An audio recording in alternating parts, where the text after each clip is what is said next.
Namo tassa bhagavato arahato samma sambuddhassa. Namo tassa bhagavato arahato samma sambuddhassa. Namo tassa bhagavato arahato samma sambuddhassa. Persujudan kepada beliau yang berberkah, yang maha suci, yang telah mencapai penerangan sempurna oleh diri sendiri. Persujudan kepada beliau yang maha suci, yang berberkah, yang telah mencapai penerangan sempurna oleh diri sendiri. Persujudan kepada beliau yang berberkah, yang maha suci, yang telah mencapai penerangan sempurna oleh diri sendiri. Selamat pagi, Namo Buddhaya. Pertama-tama saya ucapkan selamat tahun baru. Di tahun yang baru, semangat baru, menambah kebaikan. Pada kesempatan yang baik ini, sebelum saya sharing dhamma, saya ingin membaca renungan yang tadi pagi saya telah bagikan. Belajar. Terlahir sebagai bayi mungil, tanpa daya hidupnya bergantung kepada pelayan kasih sayang ayah dan bunda. Ayah dan bunda membimbing dengan ketulusan cinta, mengajarkan sang bayi berdiri, melangkah, dan berbicara, mengikuti proses perubahan kebiasaan, membentuk kepribadian dan pola pikir. Belajar untuk dapat menikmati kehidupan. Pembelajaran sepanjang masa. Membaca, mendengarkan, menulis, memahami, menerapkan dalam kehidupan nyata. Menerima kenyataan sebagai hasil dari pembelajaran. Bersyukur mempunyai kesempatan menikmati kenyataan hidup. Berbagi dalam kebaikan, mengembangkan kepuasan hati, tidak banyak menuntut, mengkondisikan kehidupan tenang, damai, dan bahagia. Semoga semua makhluk hidup berbahagia. Ibu, bapak, saudara dalam dhamma, kehidupan adalah proses dari perubahan. Kehidupan kita selalu berubah, tidak kekal. Karena itu kita harus berusaha melepas. Jangan melekat. Apapun yang terjadi, pahit manis kehidupan adalah proses dari perubahan. Mengikuti perubahan, kita harus berjuang, belajar sepanjang masa. Belajar seumur hidup. Karena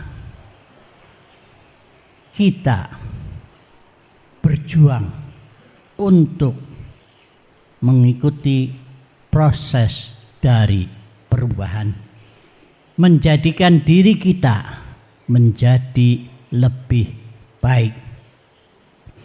Menjadikan kita lebih baik menebar banyak kebaikan, menghindari kejahatan, mengembangkan batin, membersihkan batin, maka kita akan memperoleh kehidupan berbahagia. Kebahagiaan tidak dapat diberikan oleh siapapun, tidak bisa diminta pada siapapun, walaupun dia orang yang paling mencintai kita, ayah dan bunda. Mereka tidak bisa memberikan kebahagiaan pada kita. Orang yang paling kita cintai, belahan jiwa, pasangan hidup, mereka pun tidak akan bisa memberi kebahagiaan kepada kita. Kebahagiaan tidak perlu dicari, tidak perlu dikejar, tetapi kebahagiaan harus diperjuangkan. Berjuang meraih kebahagiaan, menikmati kehidupan nyata dengan bahagia, dengan cara mengembangkan pikiran, bersyukur, menerima kenyataan dengan kepuasan hati, memahami kehidupan yang selalu berubah. Hari ini kita berada di atas, esok lusa kita berada di bawah. Itulah proses, itu kenyataan. Jadi di saat kita menghadapi kesulitan, menghadapi banyak masalah, terimalah dengan ketenangan, dengan kesadaran. Ya, penderitaan ini merupakan hasil dari apa yang pernah saya lakukan. Merupakan buah karma yang harus saya terima. Kenyataan hidup yang pahit ataupun yang manis itu merupakan buah karya yang tidak bisa dihindari, harus diterima saat ini. Tapi kita bisa merubah,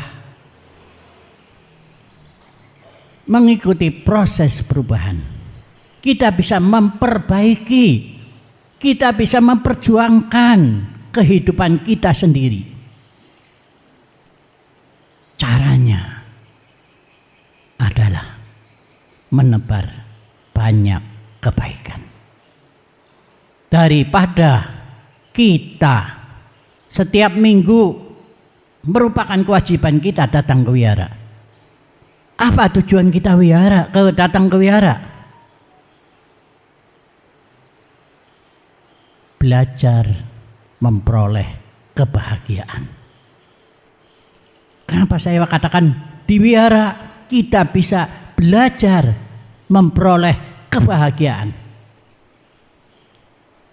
Karena hanya dengan menebar kebaikan kita akan bahagia. Datang ke wihara, begitu masuk ke Dhammasala, kita sudah melakukan kebaikan, melakukan penghormatan kepada Tiratana, Buddha, Dhamma, dan Sangha, menghormat guru agung, melihat keagungan guru kita yang disimbolkan dengan rupang. Kita mengenang sang guru yang telah menunjukkan jalan. Saya berhormat kepada Buddha. Jalan telah ditunjukkan, saya akan praktek Dhamma. Itulah perlindungan kepada Dhamma. Saya akan mengikuti jejak siswa sang Buddha, para Sangha yang telah membuktikan ajaran kebenaran. Saya akan mengikuti. Setelah masuk di wihara, bertemu banyak orang, tiba-tiba ada kata-kata didengar oleh kita, kata-kata yang menyakitkan, kata-kata yang tidak enak, kata-kata yang menyinggung perasaan. Inilah pembelajaran. Saya mau pilih mana? Pilih bahagia atau pilih penderitaan? Itu ada pada diri kita sendiri. Pikiran mengolah apa yang telah ditangkap, didengar, dan dilihat. Sakitnya di sini. Pikiran bergolak, kemarahan muncul. Berarti kita memilih kehidupan menderita. Karena tidak ada orang yang sakit hati dan sedang marah itu berbahagia. Tidak ada. Tetapi kalau kita bisa, ini adalah pembelajaran, menerima kenyataan. Karma buruk sedang berbuah. Saya harus bisa menahan diri. Inilah kesempatan terbaik bagi saya untuk praktek Dhamma. Melatih kesabaran. Saya ingin bahagia. Tersenyumlah. Perbuatan baik yang paling gampang, paling murah karena gratis adalah tersenyum. Dengan tersenyum kita bisa bahagia, mengurangi penderitaan, mengurangi perasaan tersinggung, mengurangi sakit hati. Asal jangan banyak tersenyum sendiri, karena nanti dikira kita ODJG. ODJG, orang dengan gangguan jiwa. Orang dengan gangguan jiwa. Itu bahasa yang diperhalus,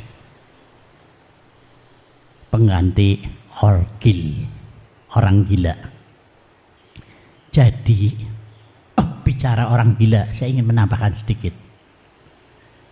Setelah kita sedang bahagia, keluar dari wihara, tiba-tiba di depan wihara ada orang menuding-nuding kita dengan caci maki yang sangat keras. Kamu orang jahat, kamu penjahat, kamu telah menyakiti saya. Orang itu tidak kita kenal. Setelah kita tengok, oh orgil. Saya mimpi apa semalam? Hari ini dimarahi orgil. Nah, di saat itu kita bisa tetap bahagia, bisa tersenyum walau dimarahi. Tapi karena yang marah-marah orgil, kita tidak merasa bersalah, kita bisa tenang, tidak marah juga. Tetapi kalau yang marah-marah bukan orgil, salah apa aku sama kamu? Ikut-ikut marah. Nah, itu pembelajaran. Kita bisa tersenyum dimarahi orgil. Kenapa kita tidak tersenyum dimarahi oleh orang normal? Biarkan saja dia marah-marah. Yang menderita dia. Kehidupanku diatur oleh diriku sendiri. Tersenyumlah, aku tetap berbahagia. Karena aku tidak melakukan perbuatan tidak baik. Nah, di sini aku kembali ingat ajaran Sang Buddha. Aku pun tidak kekal. Aku pun kosong tanpa inti. Diriku ini hanyalah ikatan dari unsur-unsur alam semesta ini. Karena itu, kenapa aku harus marah? Kenapa aku harus sakit hati? Ini karma buruk yang sedang berbuah. Dimarahi orang tidak bisa dihindari. Dimarahi orgil juga tidak bisa dihindari.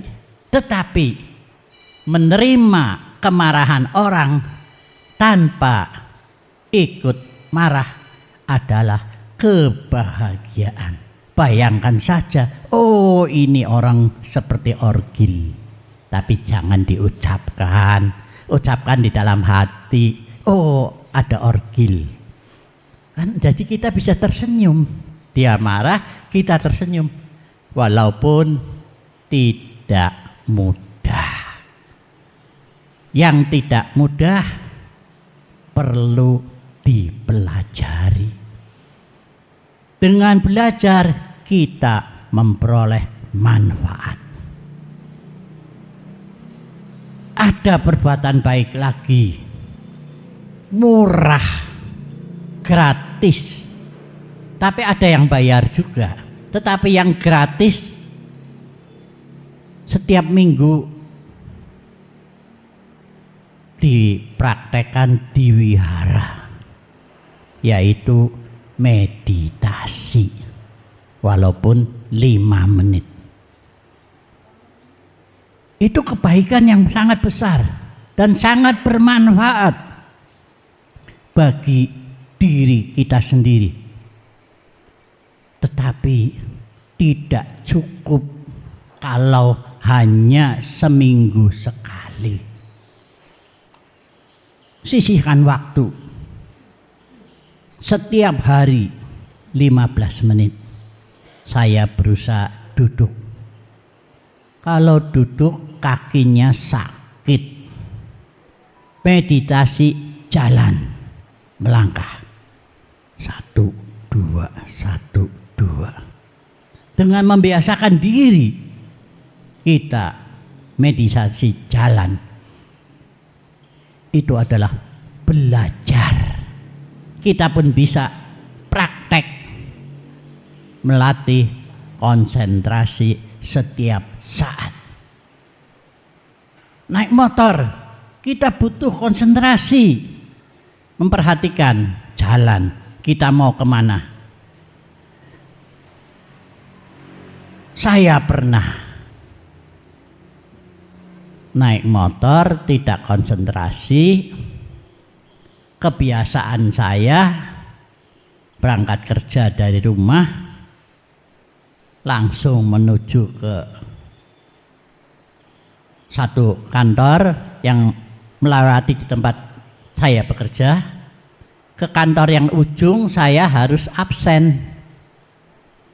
Tetapi karena tidak konsentrasi, begitu sampai di tempat kerja langsung masuk. Tidak absen. Lupa.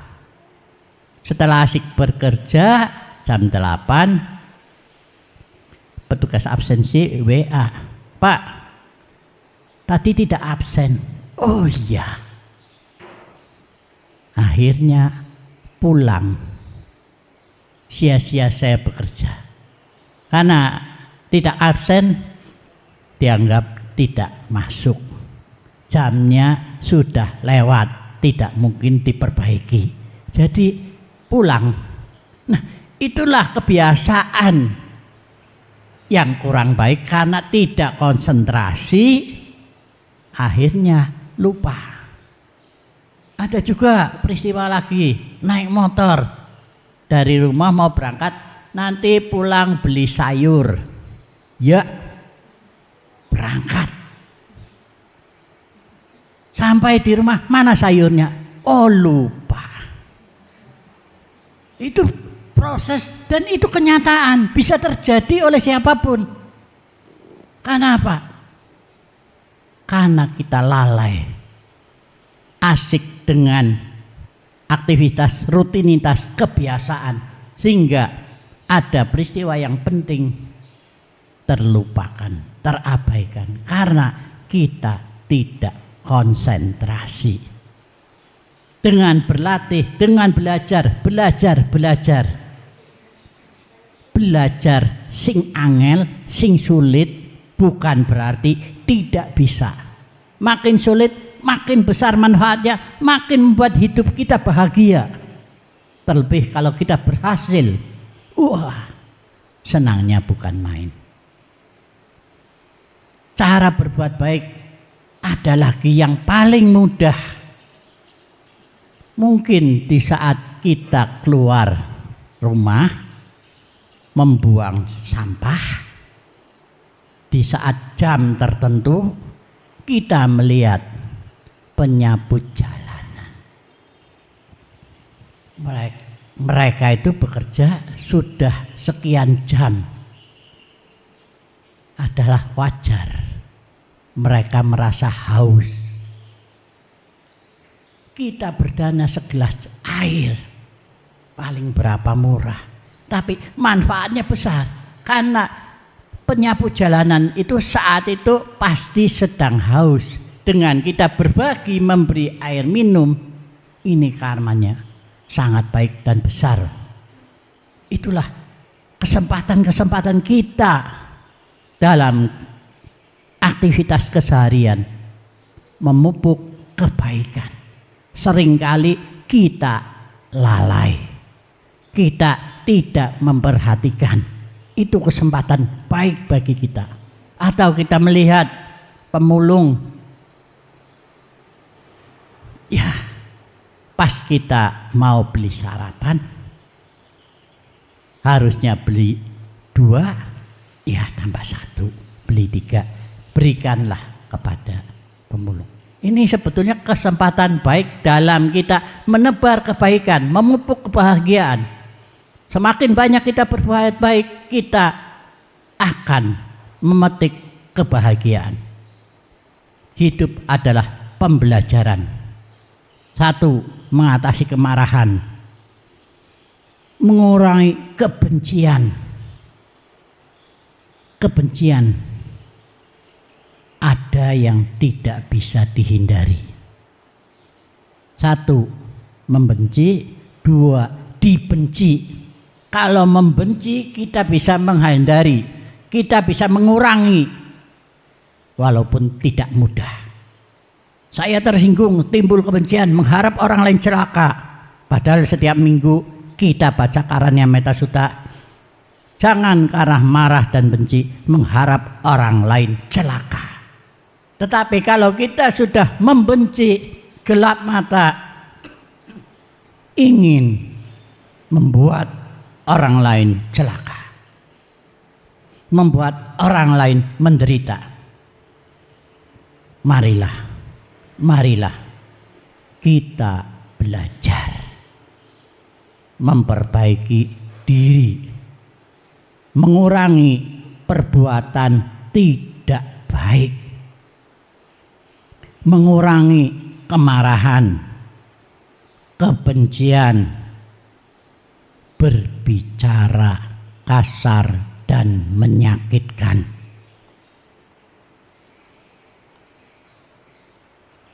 Mengembangkan hal-hal yang baik, berbicara ramah, halus, enak didengar, dan berbicara yang benar. Karena kita bisa belajar menjaga pikiran, ucapan, dan perbuatan, maka kebiasaan akan membentuk kepribadian.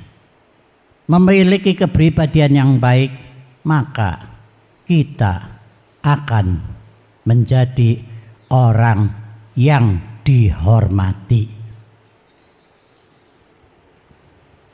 Dihina, dicela, disalahkan, bersabarlah. Dihina dan dicela, hidup kita tidak akan menjadi orang tercela. Kita akan menjadi orang tercela karena ucapan dan perbuatan yang tidak bisa dikendalikan, yang tidak bisa dijaga. Marilah kita belajar memperbaiki diri. Jangan suka melihat ke depan, melihat semua yang di luar, tetapi lihatlah ke dalam diri sendiri.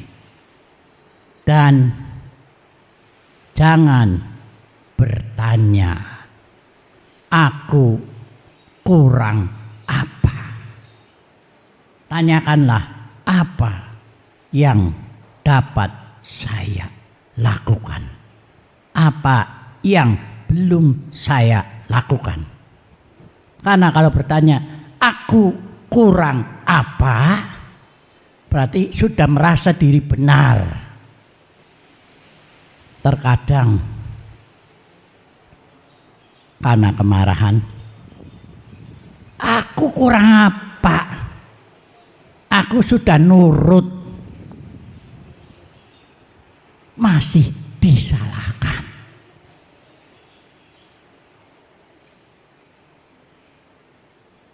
Marilah kita belajar, berusaha memperbaiki diri, mengurangi keakuan, mengurangi keegoisan. Dengan mengurangi keakuan, kita akan bisa mengembangkan kesabaran, kemurahan hati, kerendahan hati.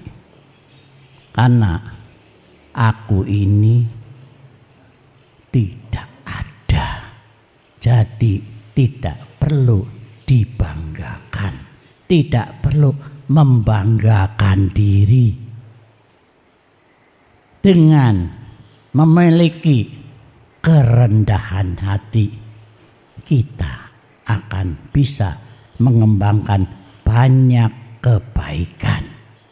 Dari kerendahan hati, kemurahan hati, berbicara lembah lembut, berbicara enak,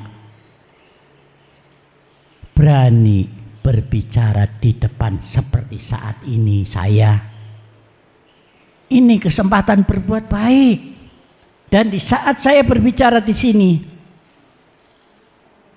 saya bisa lebih konsentrasi sehingga tidak kesleo menyinggung perasaan yang mendengarkan. Itu satu poin. Ini kesempatan kita belajar.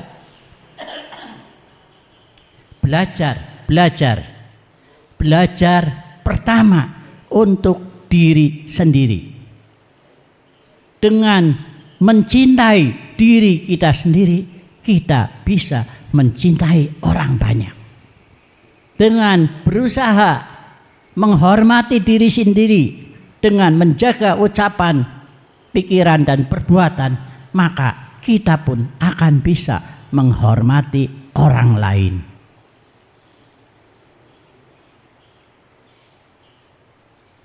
Ibu, bapak, saudara,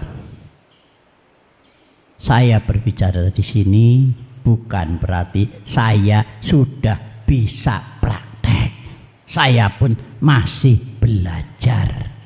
Belajar tidak ada batas waktunya. Beda dengan belajar di sekolah, dibatasi kelas, tingkatan, dan waktu sekolah. Tapi pembelajaran dalam kehidupan nyata sepanjang umur hidup kita. Ulangan pun terjadi setiap saat tanpa pemberitahuan. Tapi kita akan tahu, oh ini saya sedang ulangan. Saya harus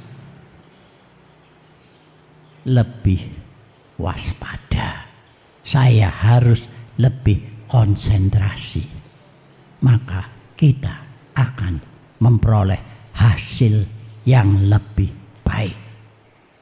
Kalaupun belum berhasil,